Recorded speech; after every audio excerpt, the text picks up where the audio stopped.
There was a chief tax collector named Zaccheus. He was at the top of his career the day Jesus passed through his town of Jericho.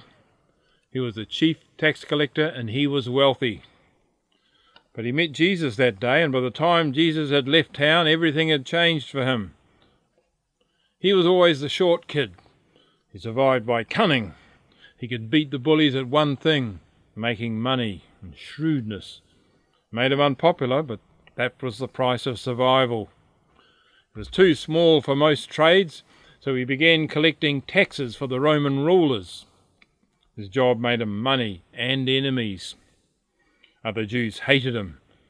His job came with armed Roman soldiers at either side to enforce his demands. No more bullying Zacchaeus. He brought shame to his family and the label traitor to himself. He extracted hard-earned cash from hard-working men.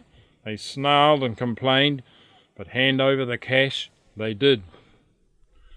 Now, his town of Jericho was wealthy and fertile, and it had a lucrative customs station where traders passed by. Tax collectors assessed the value of their goods, they demanded a percentage, and collected the cash. The correct rate was never clear, so they took a bonus for themselves and made a good profit. Well, in time, Zacchaeus took a promotion to chief tax collector. There were three kinds of taxes demanded by the Romans. The first was the land tax at a fixed rate set in advance. Secondly was a head tax on each person set at 1 day's wage per year. And third was an indirect goods and services tax. This was his big opportunity. They called it tax farming. The chief tax collector put in a bid to Rome for a whole region. The highest bidder was registered to collect those indirect taxes, and once the amount of the bid was reached and the commission paid to his tax collectors, any extra could be kept by the chief tax collector. They exploited the system.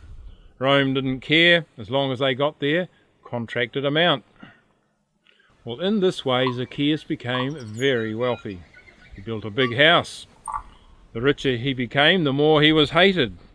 He was working for the enemy, those pagan Romans. He was a sinner. In fact, he was the yardstick for measuring how low someone can go on the scale of sinning. If anyone was concerned how good or bad he was, he could measure himself up against a chief tax collector and feel good by comparison. He was public enemy number one. Tax collectors and sinners, the terms came to mean the same thing. Did he care?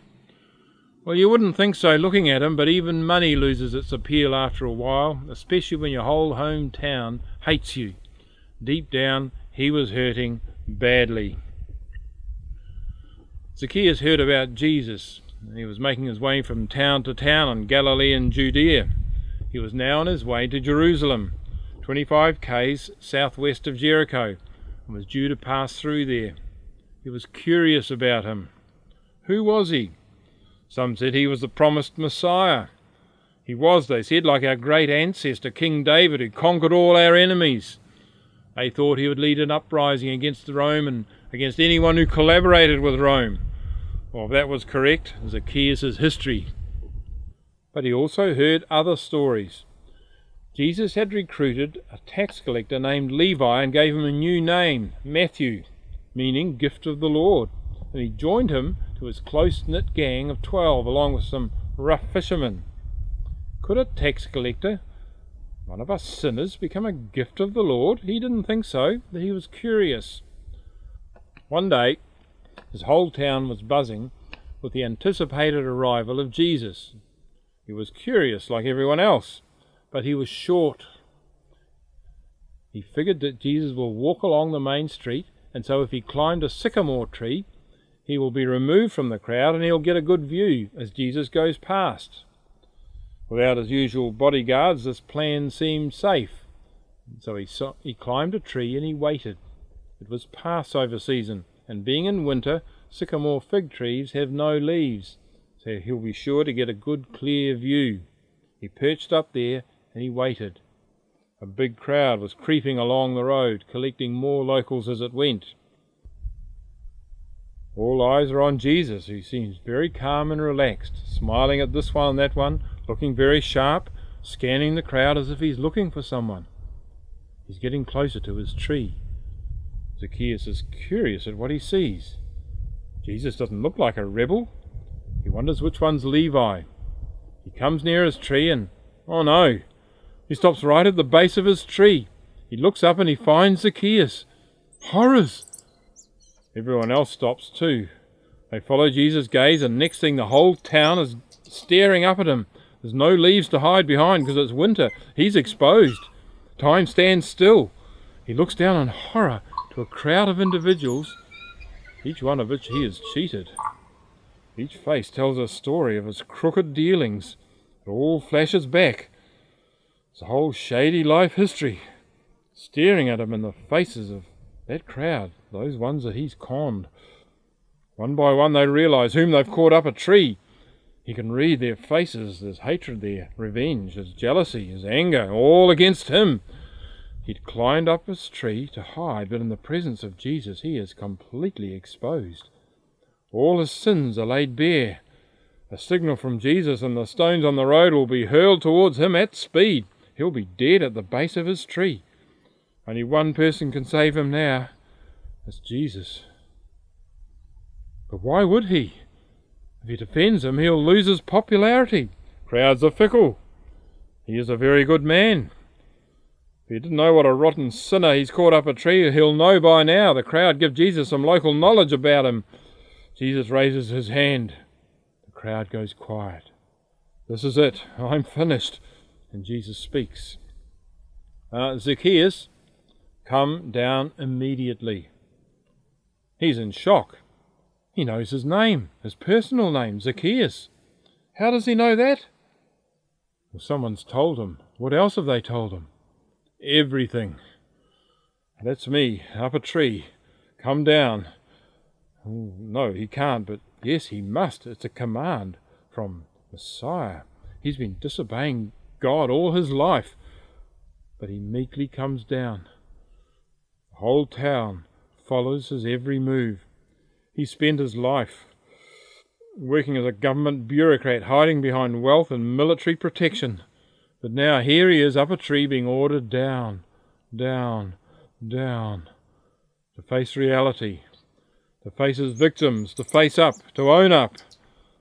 If they have their way with him, he'll be lost. Only one person can stand in the way of their revenge, and that is Jesus. But if he does and saves him, he would have to identify with him, a rotten sinner, and risk becoming a reject like him. Jesus speaks. I must stay at your house today. That is exactly what Jesus has chosen to do. Now his house is gang headquarters for the local bad men.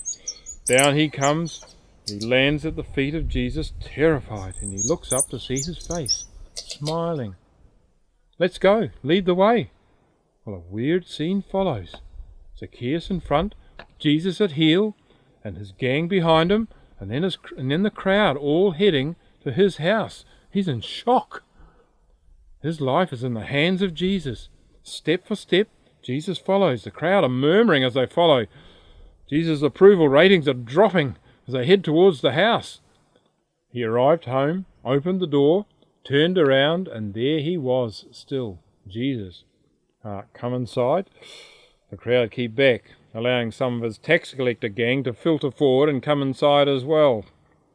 He closes the door, and there they all are. Zacchaeus, his wife and kids, servants, and some tax collectors. And Jesus and some of his gang.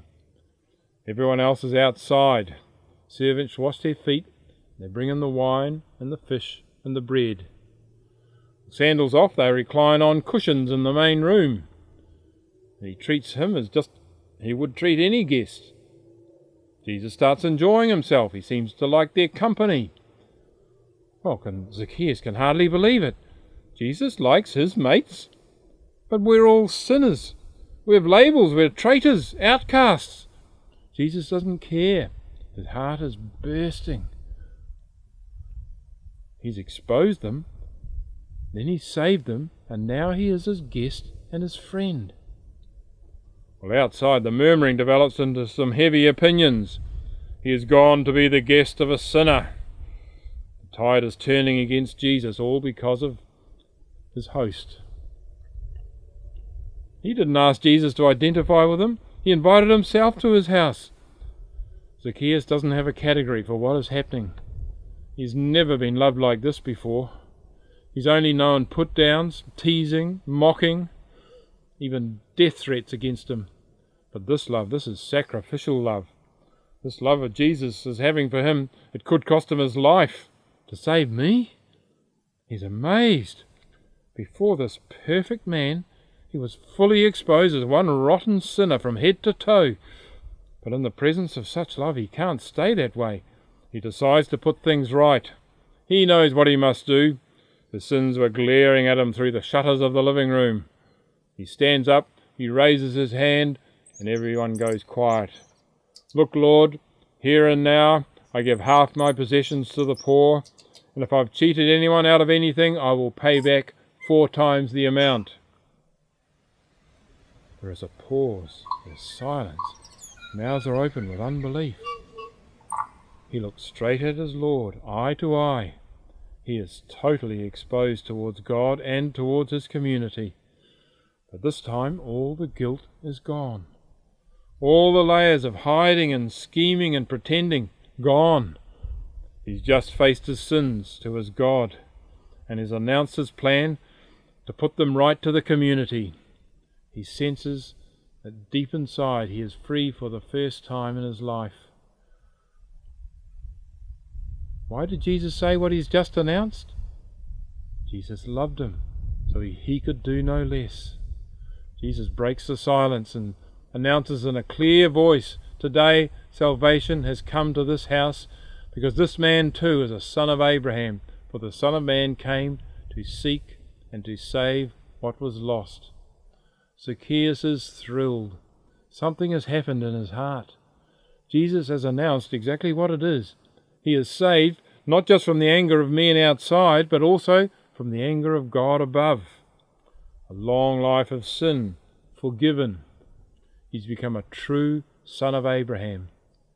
And Jesus announces in public that he is a true Israelite. No more labels for Zacchaeus. A word of his announcement goes outside through the shutters of his house. Divide up half to the poor and 4 times to everyone he's cheated. Amazing. At this point, wealth has completely lost its appeal.